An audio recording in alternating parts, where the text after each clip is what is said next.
Et on commence cette édition avec un joli visage, celui d'Angéline Lagache, sacrée Miss Nord-Pas-de-Calais. Elle représentera notre belle région lors de l'élection de Miss France. L'élection a eu lieu ce week-end au casino de Saint-Amand-les-Eaux, avec son lot de jolies jeunes filles et également de trac. Elles étaient 18 à monter sur scène pour tenter leur chance de porter l'écharpe tant convoitée, mais une seule a été élue et c'est Angéline Lagache, 22 ans, barlinoise. Elle présentera donc la région Nord-Pas-de-Calais le 4 décembre prochain. Baptiste Blic, notre journaliste, a assisté pour nous à sa présentation. Regardez. Mesdames, Mesdemoiselles, Messieurs, bonsoir. Je me prénomme Angéline, j'ai 22 ans et réside à Barlin. Après m'être lancée dans l'aventure des défilés, j'ai néanmoins fait le choix de marquer une pause au profit de mes études. À l'issue de 3 années de formation à l'IRTS d'Arras, j'ai obtenu le diplôme d'État d'éducateur spécialisé. J'ai choisi de travailler dans la protection de l'enfance. Mandatée par le juge pour enfants, j'accompagne les mineurs placés hors du domicile familial. Un mot de politique à présent avec une visite ministérielle au lycée Gaston Berger à Lille.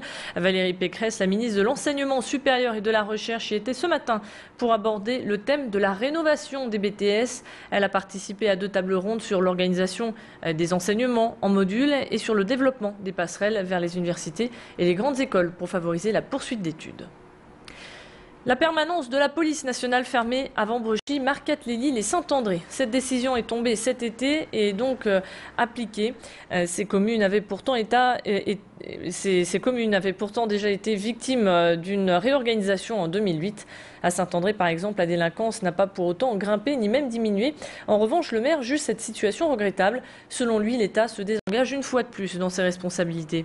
Pour faire le point sur la situation, nous sommes donc partis à sa rencontre. On l'écoute au micro d'Élodie Bernachon. C'est sans doute dans ce domaine qu'il y a le plus grand échec de Nicolas Sarkozy.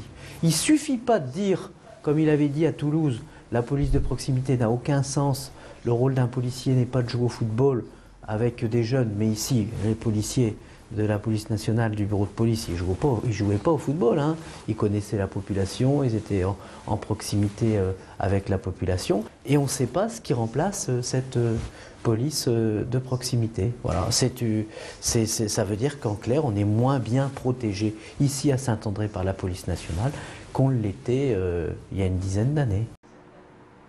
Dans l'actualité du jour, un grand événement attend aujourd'hui l'équipe des Dogs. Le chantier du grand stade avance à grands pas et aujourd'hui à 15 h aura lieu la pose symbolique de la première pierre. Un événement à vivre en direct sur Grand Lit TV avec notamment la présence de Martine Aubry, Michel Sédou ou encore Daniel Perchereau. On retrouvera nos équipes sur place pour nous parler de l'avenir de ce stade. Le grand stade accueillera les matchs du LOSC mais sera multifonctionnel puisqu'il servira à l'organisation de tout type d'événements. Changement de décision de la part de la communauté urbaine de Lille. Les bus de la métropole ne rouleront finalement jamais au biogaz. Le LMCU a finalement opté pour une autre solution, celle d'écouler son énergie auprès de Gaz de France. Depuis 3 ans, le centre de valorisation organique de Sequedin attendait les autorisations pour vendre son gaz au réseau de bus de Transpol. Mais finalement, avec la loi Grenelle 2, il va pouvoir vendre son combustible directement à Gaz de France à des tarifs bien plus intéressants puisque Gaz de France achètera le biogaz à 50 centimes au lieu de 25. Damien Castelin revient pour nous sur ces 3 années d'attente.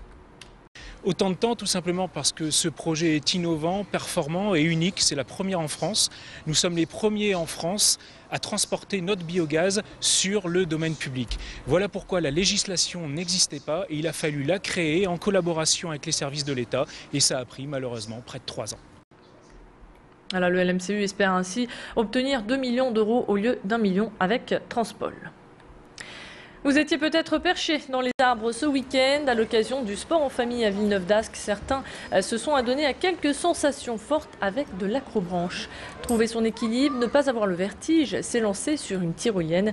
Autant de frissons pour les petits et les grands, car l'objectif était de le faire en famille. Même si le mauvais temps était de la partie, vous avez tous apprécié ce moment. Écoutez les réactions au micro de Baptiste Blic. J'ai bien aimé et la tyrolienne, ça faisait un petit peu peur. Parce que ça a tremblé puis c'est plus haut, quoi. J'ai quand même eu un petit peu peur à la tyrolienne, mais à part, j'ai bien aimé. J'ai un petit peu poussé puis après c'était rigolo. Ça permet de découvrir des sports qu'on n'a pas forcément fait dans l'année. Ils apprécient beaucoup l'acrobranche, donc c'est le premier sport qu'on fait aujourd'hui. On a démarré par l'acrobranche, voilà, en espérant avoir le temps pour faire d'autres activités. Sport en famille, c'est bien. En foot, Toulouse rétrograde, Lille garde le cap et prend un point. C'est les Lillois qui ont ouvert le score grâce à Gervinho. Toulouse, en panne d'inspiration, a eu du mal à mettre le ballon au fond des filets. Il faudra attendre la 76e minute pour que De Vaux marque contre Lille. Score final 1-1. Une perte de vitesse pour les Toulousains, profitable aux Lillois. Au classement général, Lille est 7e. Prochaine rencontre du LOSC dimanche. Lille reçoit Montpellier. Un Montpellier qui se classe à la 9e place, au classement général de Ligue 1. Et puis on termine sur cette image. Tony Parker était à Orchy. La star des Spurs est venue avec ses parents pour encourager son petit frère, nouvelle recrue du basket club d'Orchy. Orchy qui a rencontré le Guet Vosges pour le coup d'envoi de National 1.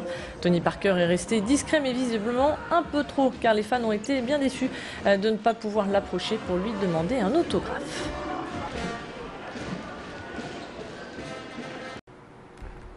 Voilà pour l'essentiel de l'actualité. On se retrouve dans un instant pour votre page météo. À tout de suite.